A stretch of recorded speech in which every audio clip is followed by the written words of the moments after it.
हम दिया था कि write a program to check entered string is palindrome और नॉट। तो पैलिंड्रोम मीन्स कि विच जिसमें कि फॉरवर्ड डायरेक्शन और रिवर्स डायरेक्शन में स्ट्रिंग जो हो वो सेम साउंड करे, ठीक है ना। जैसे कि ये स्ट्रिंग लिखी है आपकी यहाँ पे, एक मैडम, ठीक है ना। इसको आप इधर से पढ़ेंगे तो भी मैडम आएगा और रिवर्स पढ़ेंगे तो भी मैडम आएगा। और ऐसे बहुत सारे और वर्ड हो सकते हैं, जैसे नितिन हो सकता है या कोई और हो सकता है, लिरिल है, नितिन है, या कोई बड़े वर्ड भी हो सकते हैं। तो हमको एक स्ट्रिंग इनपुट करनी है और चेक करना है कि वो दोनों तरफ से सेम साउंड होती है या नहीं। तो इसको करने के लिए देखिए क्या लॉजिक हम अप्लाई करेंगे कि एक ऑप्शन ये है कि आप इस स्ट्रिंग का रिवर्स किसी दूसरी स्ट्रिंग में कॉपी कर लीजिए, फिर दोनों स्ट्रिंग को कंपेयर कराइए, और वो प्रोसेस थोड़ी सी लेंदी जाएगी। तो यहाँ पे हम जो लॉजिक लगाएंगे वो ये करेंगे कि पहले वेरिएबल को और आखिरी वेरिएबल को चेक करेंगे कि ये दोनों वेरिएबल की वैल्यू सेम है कि नहीं है, और इसके बाद सेकंड एंड सेकंड लास्ट को चेक कराएंगे ये वैल्यू सेम है कि नहीं है। और इसी तरह से हम यदि और लंबी स्ट्रिंग होती तो third variable and third last variable को चेक कराते अंटिल जब तक हम स्ट्रिंग के मिड में नहीं पहुंच जाते। तो स्ट्रिंग के मिड तक हम यदि पहुंच गए, और जैसे देखिए कि कोई स्ट्रिंग यदि जिसमें नंबर ऑफ कैरेक्टर क्या है आपके ऑड है, तो ऑड में तो सेंटर वाला का जो कैरेक्टर होगा वो सेंटर में रहेगा, और यदि स्ट्रिंग की जो लेंथ है वो क्या इवन है, तब वो आपका क्या होगा, तब वो जो है वो मतलब यहाँ से थर्ड और यहाँ से थर्ड भी वैसे चेक करेगा। तो अब मतलब ये कहने का ये है कि यदि इस स्ट्रिंग की लेंथ कितनी है 5 है, तो हमको कितने कंपैरिजन यहाँ पे कराने की जरूरत पड़ेगी, सिर्फ 2, पहला ये और दूसरा ये, क्योंकि डी जो है वो बीच में ही रहेगा। पर यदि सपोज स्ट्रिंग आपकी सपोज ये होती, जैसे मैं यहाँ लिखता हूँ एक स्ट्रिंग MADDAN, जैसे कोई मदान, कोई आपका किसी का नाम है, ठीक है ना। तो इसमें क्या होगा कि आपको यहाँ से पहला, यहाँ से पहला, यहाँ से दूसरा, यहाँ से दूसरा, और यहाँ से तीसरा, और लास्ट से तीसरा कैरेक्टर चेक कराना पड़ेगा। मतलब नंबर ऑफ कंपैरिजन जो होंगे वो कितने होंगे, स्ट्रिंग की length divided by 2, integer division bye 2। मतलब स्ट्रिंग की लेंथ यदि 5 है तो कंपैरिजन करने पड़ेंगे 2, और स्ट्रिंग की लेंथ यदि आपकी कितनी है 6 है तो कंपैरिजन करने पड़ेंगे 3, और यदि स्ट्रिंग की लेंथ 7 है तो भी कंपैरिजन करने पड़ेंगे कितने, 3। मतलब स्ट्रिंग की लेंथ यदि 4 या 5 होगी, क्योंकि 4 या 5 को हम 2 से डिवाइड करेंगे यदि, तो आंसर कितना आएगा, 2 ही आएगा। मतलब यदि हम डेसिमल वैल्यू को छोड़ दें, और यदि हम 6 और 7 को 2 से डिवाइड करें तो आंसर 3 आएगा। मतलब स्ट्रिंग की लेंथ 4 होगी तो भी 2 कंपैरिजन होंगे, 5 होगी तो भी 2 कंपैरिजन होंगे।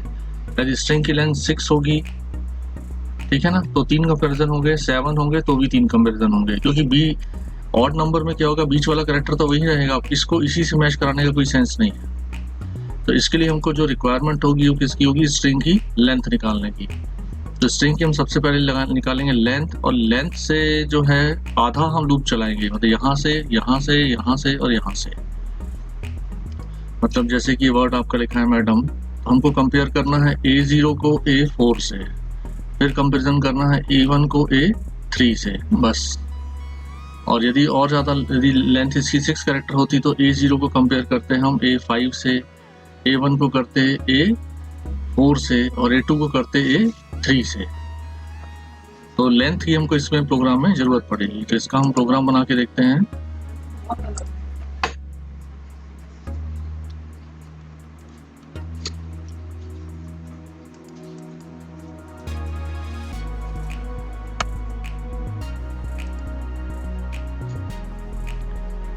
स्ट्रिंग 5 है लास्ट टाइम वाला प्रोग्राम हमारा ये। तो यहाँ पे हम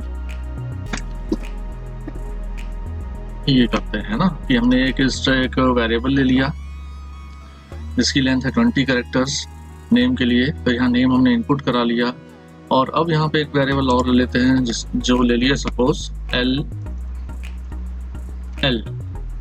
अब हम सबसे पहले निकालते हैं इसकी लेंथ। तो लेंथ निकालने के लिए हमने जो शुरू में प्रोग्राम की तो उसमें लूप चलाया था कि L = 0 NM L is not equal to null and L plus plus. तो एल में इसकी लेंथ निकाल लेते हैं, एल में, ठीक है ना।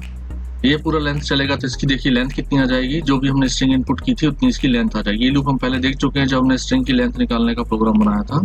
तो यहाँ पे अब जस्ट चेक करने के लिए हम इसकी लेंथ को एक बार प्रिंट करवा के देख लेते हैं, %d, l,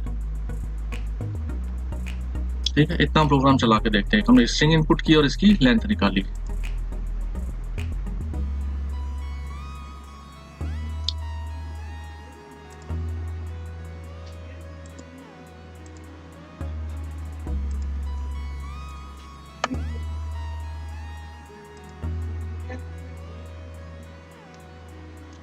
हमने इनपुट किया मोहन, देखिए लेंथ आ गई 5,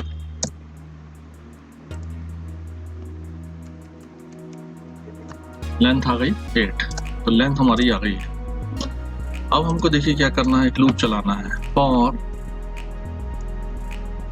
i इज इक्वल टू 0, ठीक है। और एक दूसरा वेरिएबल लेते हैं j is equal to l minus 1। इसमें देखिए क्या होगा, j की वैल्यू स्टार्ट होगी 0 से और i की वैल्यू स्टार्ट होगी 0 से और j की वैल्यू होगी l माइनस 1, मतलब पीछे वाले कैरेक्टर से। और लूप कब तक चलाना है, l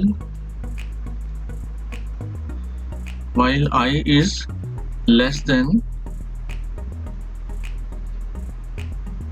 l divided by 2, उसकी लेंथ जितनी है उससे कम तक, l डिवाइडेड बाय 2 तक।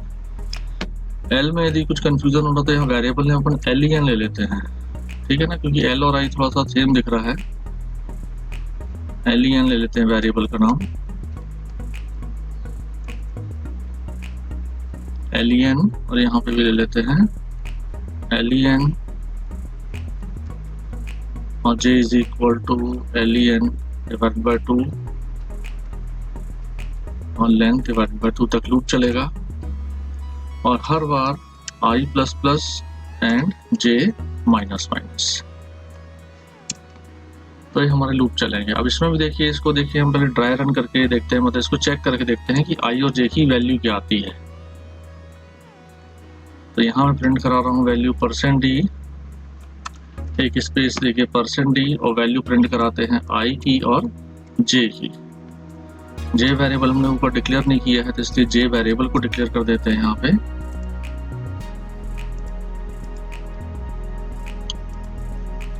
और अब देखिए चला के देखते हैं इसको, और i is equal to,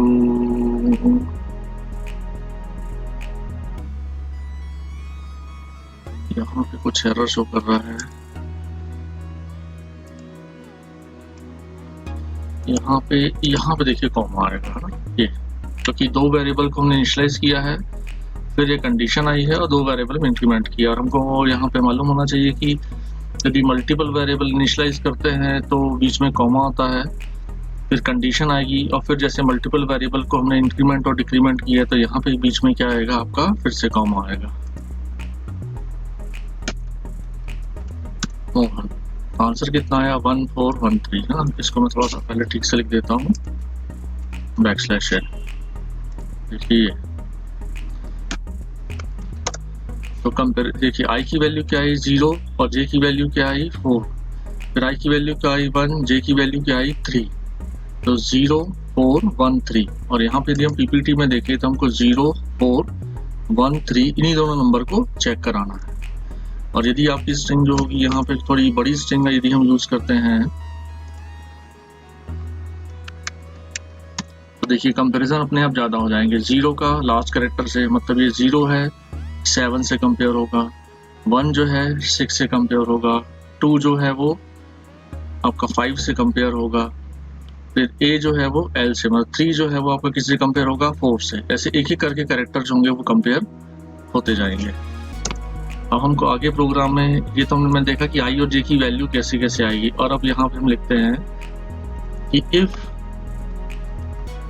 nm i is equal to nm J. If NMI is equal to NMJ या NMI is not equal to NMJ, यदि NMI और NMJ दोनों आपके बराबर नहीं होते हैं तो क्या हो जाए, यहाँ पे लूप आपका क्या हो जाए, ब्रेक हो जाए। ठीक है ना। तो NMI और NMJ यदि बीच में आपके किसी भी स्टेज में आपके इक्वल नहीं होते हैं तो वहां से लूप क्या हो जाएगा, ब्रेक हो जाएगा, और ब्रेक करके लूप बाहर आ जाएगा। और सपोज आपकी स्ट्रिंग पैलिंड्रोम है तो लूप पूरा चल के बाहर आएगा, और लूप पूरा चल के जब बाहर आएगा तो I और J जो होंगे एक दूसरे के, I और J होंगे वो आपके एक दूसरे के इक्वल हो जाना चाहिए। I is equal to J, तब हम यहाँ लिख देते हैं printf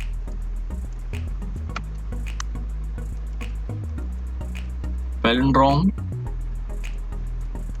else printf not palindrome. ठीक है, अभी एक बार चला के देखते हैं, फिर अपन इसको थोड़ा सा और देखते हैं। मैडम पैलिंड्रोम आया,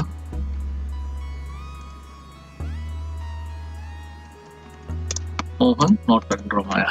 ठीक है ना, क्योंकि देखिए यहाँ पे क्या होगा, जब I की वैल्यू 0 और इस एग्जांपल से देखते हैं, I की वैल्यू पहले क्या होगी आपकी, यहाँ पे एक टेक्स्ट बॉक्स बना लेते हैं, I और J की वैल्यू को कंपेयर करते हैं, या यहाँ पे हम बना लेते हैं, एक वेरिएबल है I, एक वेरिएबल है J।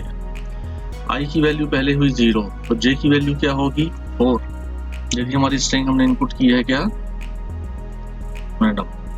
ठीक है ना, तो दोनों स्ट्रिंग जो है, अब यहाँ बीच में कंडीशन लगी है कि if this is not equal to this, पर यहाँ पे दोनों है, दोनों स्ट्रिंग इक्वल है, इसलिए लूप आगे चलेगा। और J की वैल्यू, I की वैल्यू क्या होगी 1, और इसकी वैल्यू क्या होगी आपकी, एक कम होके हो जाएगी 3। अभी दोनों को मैच करेगा, दोनों स्ट्रिंग बराबर हैं तो क्या होगा, ये फिर ऊपर जाएगा, और फिर ऊपर जाने के बाद क्या होगा, I की वैल्यू में इंक्रीमेंट होगा, इंक्रीमेंट होकर I की वैल्यू होगी 2, J की वैल्यू डिक्रीमेंट होने के बाद क्या हो जाएगी आपकी 2।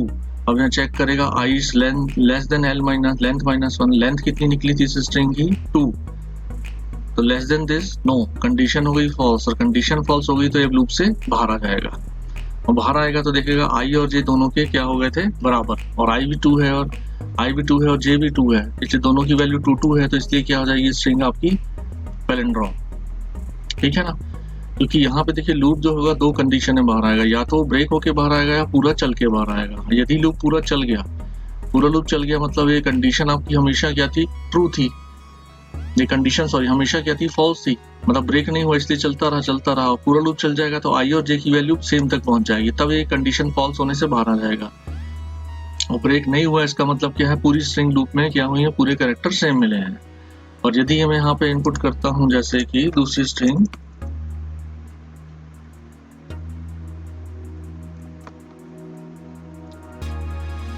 जैसे सपोज ये हमने लिख दिया, तो इस केस में क्या होगा, देखिए I की वैल्यू 0, यहाँ E है और यहाँ A है, I की वैल्यू 0, J की वैल्यू 4, दोनों स्ट्रिंग बराबर हैं, ठीक है, लूप चलेगा। अब I की वैल्यू क्या होगी 1, J की वैल्यू क्या हो जाएगी आपकी, J की वैल्यू हो जाएगी 3, J की वैल्यू 3 होगी तो क्या होगा, फिर ये लूप चलेगा, और अब लूप चलेगा तो ये कंडीशन जो है फॉल्स हो जाएगी कि NMI is not equal to this, not equal to this, क्योंकि यहाँ पे A है और यहाँ पे E है, तो लूप क्या हो जाएगा, ब्रेक हो जाएगा, और तब I और J की वैल्यू चेक करेगा, तो I और J जो क्या है, ये 1 है और 3 है। ठीक है ना, तो इस केस में आपकी स्ट्रिंग जो होगी वो पैलिंड्रोम नहीं होगी। मतलब आपको सब ये ध्यान रखना है कि स्ट्रिंग जो है, लूप जो है पूरा चल के बाहर आएगा, पूरा लूप चल के यदि बाहर आएगा मतलब कि लूप तो बाहर देखिए टर्मिनेट हो गई होगा, या तो लूप में जो कंडीशन दी है उससे टर्मिनेट होगा या ब्रेक से टर्मिनेट हुआ है। ब्रेक से टर्मिनेट हुआ मतलब लूप बीच में ब्रेक हुआ है, बीच में ब्रेक हुआ मतलब कि 2 कैरेक्टर क्या हैं, सेम नहीं मिले हैं। ठीक है ना, और I और J की वैल्यू उस टाइम क्या होगी, अलग अलग होगी। और यदि लूप पूरा चल जाएगा तो जब पूरा लूप चल जाएगा तो I और J कहाँ तक पहुंच जाएंगे, सेम नंबर तक पहुंच जाएंगे। यदि बराबर तक पहुंच गए मतलब आपकी स्ट्रिंग पैलिंड्रोम है, अदरवाइज ये स्ट्रिंग पैलिंड्रोम नहीं है। तो ये आपका प्रोग्राम है कि write a program to check entered string is palindrome और not without using any library function. इसमें देखिए हमने कोई भी इनबिल्ट लाइब्रेरी फंक्शन का यूज नहीं किया है, बिना किसी फंक्शन का यूज करके प्रोग्राम बनाया है। इसके बाद हम लाइब्रेरी फंक्शंस पढ़ेंगे और लाइब्रेरी फंक्शन पढ़ने के बाद जो है फिर हम क्या करेंगे, इसी प्रोग्राम को लाइब्रेरी फंक्शन से भी बना के देखेंगे। ये फंक्शंस के देखेंगे, ये प्रोग्राम आपका बहुत इजीली बन जाएगा। तो स्ट्रिंग हैंडलिंग का जो लास्ट आपका लेक्चर रहेगा उसमें आपको क्या करेंगे, ये हम स्ट्रिंग के पूरे फंक्शंस बताएंगे।